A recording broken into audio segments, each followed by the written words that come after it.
Jeudi 22, quelles sont nos cartes du jour? On a vu qu'on a un chemin d'introspection un petit peu pour se reconnecter principalement à nos émotions, écouter leurs messages sans se soucier tant du regard des autres pour choisir notre chemin de vie. Qu'est-ce qu'on a aujourd'hui avec le tarot 444? L'hiérophante. Le hiérophante, c'est la carte du pape également dans le tarot traditionnel.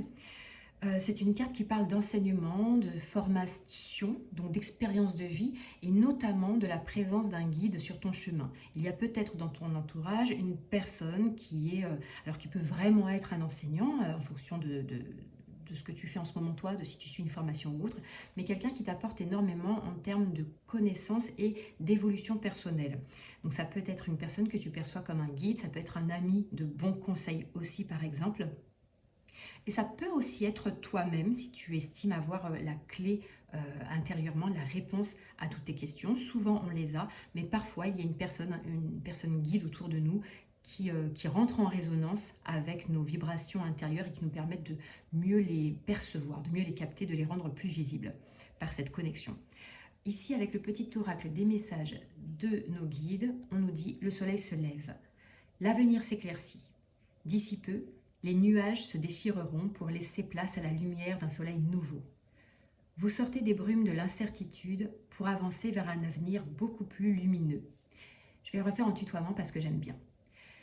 Tu sors des brumes de l'incertitude pour avancer vers un avenir beaucoup plus lumineux. Fais confiance au destin. Ta vie va prendre un nouveau tournant. Il te permettra d'aborder un nouveau cycle, nettement porteur en termes d'épanouissement. On est vraiment, vous sentez la résonance entre ces messages-là et ce qu'on obtient depuis le début de semaine avec ces guidances. Complètement en accord avec cette année 2026, donc en numérologie qui est une année 1, l'année des nouveaux départs, qu'en 2025 était une année de clôture et de fin de cycle. Les transitions ne sont pas faciles, aller vers le nouveau, aller vers l'inconnu, ça n'est pas évident, mais il y a quelque chose ici qui vient nous guider.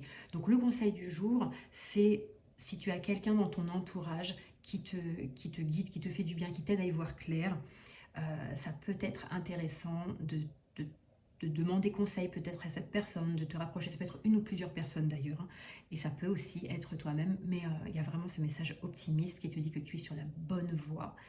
Je te souhaite une très belle journée, je te dis à bientôt.